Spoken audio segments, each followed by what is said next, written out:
Det lysner, og vi er begyndt at komme i marken. Hvor vi startede ugen med at lige få en lille smule vand. Og men heldigvis så tørte det da lidt op igen, så der skulle lige køres lidt kunstgødning, og så er der lige lidt mere stupfræsning over ved naboen, og noget hegnsopsætning en lille smule. Men vi starter lige videoen med lige at få pløjet lidt af det jord her. Det her, det er en blomsterbrak. Det var egentlig en planen, at den godt kunne have stået i år med brak.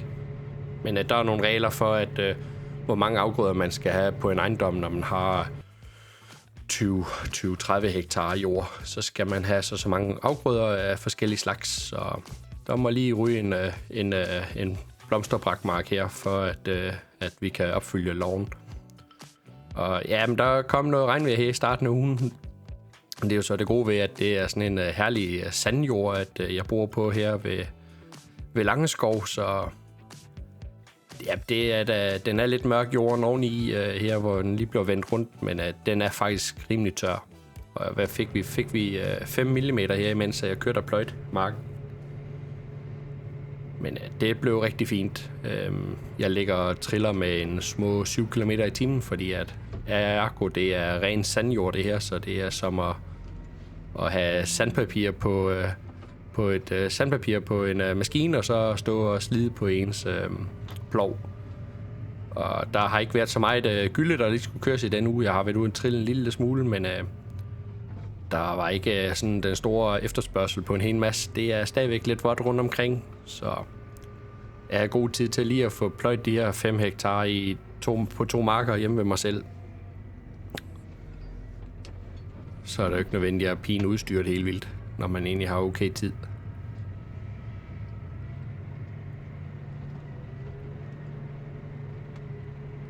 Det er noget med, at der kunne egentlig godt graves grus på noget af det her, men gruset det ligger så øverligt her på stedet, så der er slet ikke penge i at grave grus i det her. Der er ikke sten nok i det. Det er bare sådan en gang vaskefyld. Men der er kommet en lille smule muld i toppen af jorden her, så man kan da godt dyrke en lille smule.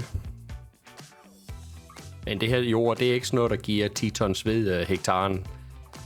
Hvis man er heldig, så kan man få en 5-6 tons ro.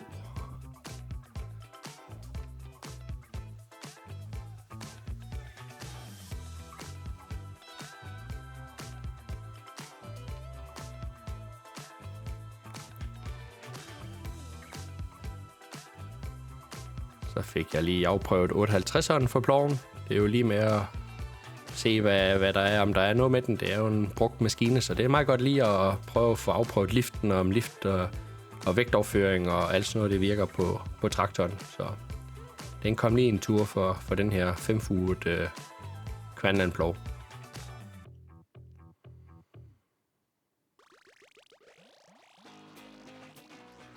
Ja, den her mark, den har faktisk været filmet en del gange i løbet af de her... det er jo ved at være 6-7 år, jeg snart har filmet det her YouTube. Det er sådan en dejlig lille mark på 1 hektar heromme bag ved maskinhallen. Så den er rigtig fin lige at få sat et GoPro-kamera op på timelapse, og så lige studere og se mig bare ligge og tæske frem og tilbage.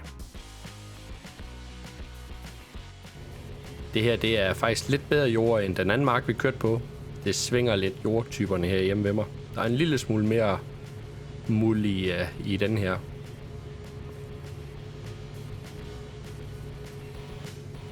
Altså, det er da ikke vådt. Det er da ikke sådan, at fugerne de står af våde og glinter af mig. Så det er nok meget fint. Det er med at få det sået ind, at der bliver gang i gylden, og jeg skal en hel masse andet, så er det meget godt lige at få sået det, jeg skal hjemme ved mig selv.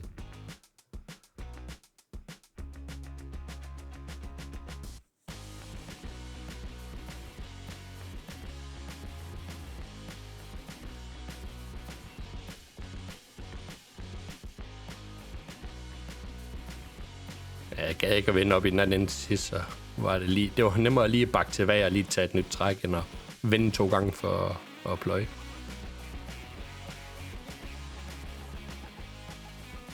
Ja. Så blev det lige tid til lidt kunstgødning. Der er også forskel på, hvor meget man må gøde sine marker efter, hvad type jordtype man har, og hvad afgrøde man har.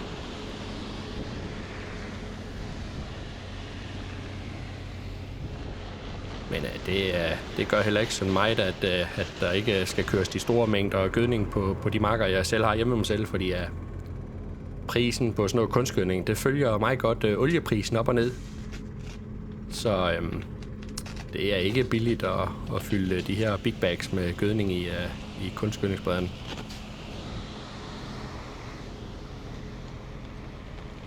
Men uden noget lev, når jeg ikke har nogen dyr, så er jeg jo nødt til at have et andet, at markerne de kan leve af. Så det er nødvendigt, at det får lidt at leve af, sådan nogle afgrøder her.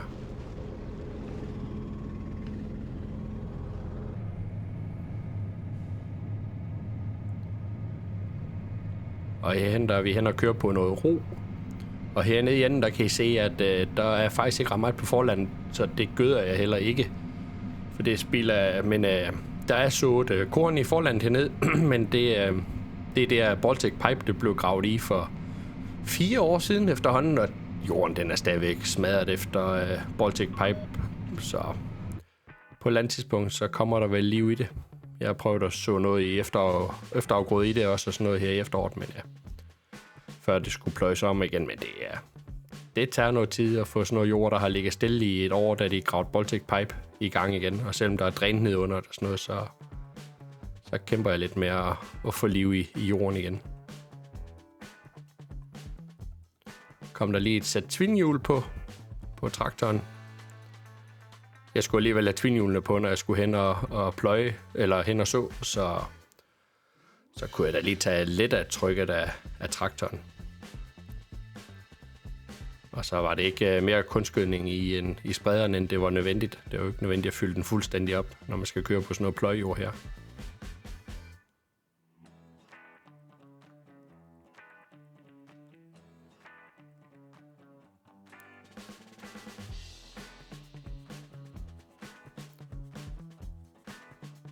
Man skal jo passe på, når man lægger jord eller kunstgødning på sådan noget pløjejord her. Nu har jeg jordpakker på, så det er sådan, overfladen er rimelig jævn på det. Det ligger selvfølgelig i de der spalter, men har man store afpløjninger og sådan noget, hvis man kører med en traditionel plov og lerjord, så er der store sprækker, så skal man helst lige køre marken over med en agerslæve eller et eller andet, så at man ikke har en hel masse huller i marken, fordi at der vil kunstgødningen samle sig lidt, når man spreder det på den måde her i de der revner. Og så vil det ikke være fordelt ret perfekt, sådan noget kunstgødning. Og det er også derfor, at når man kommer og sår, så skal man passe lidt på med den der slevplanke, man har på såmaskinen, at man ikke har sådan en stor vold jord til at rende hele tiden, fordi at man skubber faktisk noget af gødningen en lille smule. Så er vi lige over ved plantagen og lige se, hvordan det går. Der skal plantes træer i det her. Og noget af det skal kunne slås med noget plæneklipper og sådan noget i noget af det, så man var lige nødt til at stupfræse det en lille smule bedre end bare lige sådan overfladisk stupfræsning. Simpelthen for at man kan køre med noget plæneklipper og sådan noget. Men vi kunne køre med en brakpusser i det, inden at det blev fræst her ekstra. Så ville man sagtens skulle have kørt der med brakpusser og klippet af, men jeg tror, det er planen, at der skulle klippes nogle brammer i det og sådan noget. Det er med en havetraktor, så det skulle lige slås lidt mere i stykker af det der pindebrænde der. Så blev det lyst, og jorden er tørt sådan okay af.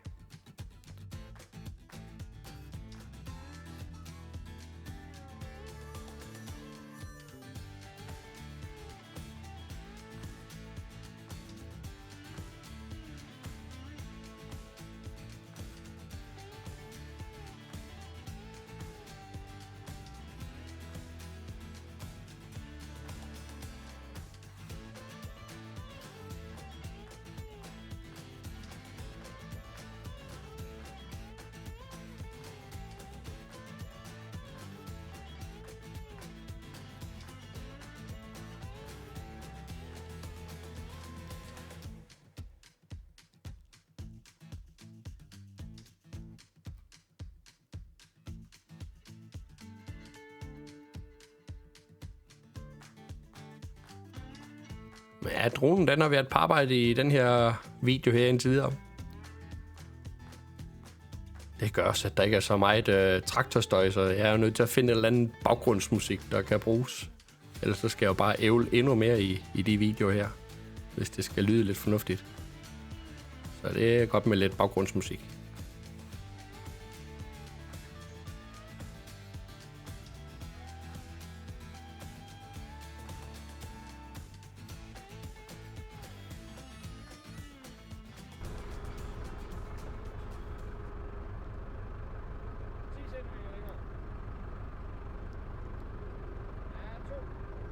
Så er vi lige ved at sætte nogle anker til hegnen. Der skal noget dyrehegn på her, fordi vi har desværre en hel masse dåvildt og sådan noget, der render rundt. Og hvis man nu satser på at plante noget ny skov, så duer det ikke, fordi at de når æder alt inden at der overhovedet kommer op i mandshøjde og sådan nogle nye træer. Så det er nødt til at blive buret ind med noget hegn rundt omkring. Og der er sat de store hovedstolper, men vi mangler lige at lave sådan nogle anker, for at selve de blivende stolper, der, hvor man sætter selve nettet på, det skal blive stående, så er vi lige nødt til at lave nogle anker her i enderne.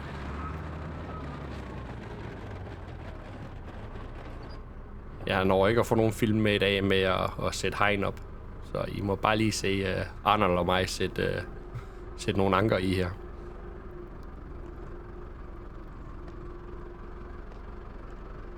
Jeg er lige ude og køre 95 14'er. En gammel Renault.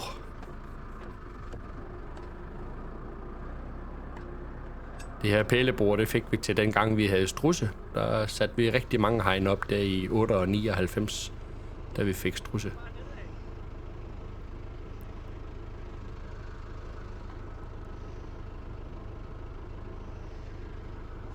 Og må vi lige gribe den, hvis den falder af? Og det virker også fint til sådan noget vildthegn her. Det her pælebord.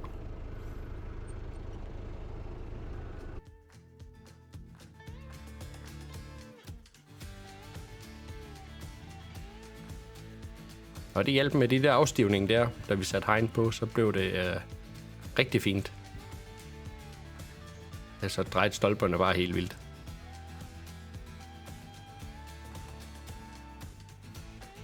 Ja, det var det for den her lille søndagsvideo. Jeg håber, I har hygget lige så meget, jeg har gjort med at få lavet den, så I må have en fortsat god aften, og hej herfra. Hej.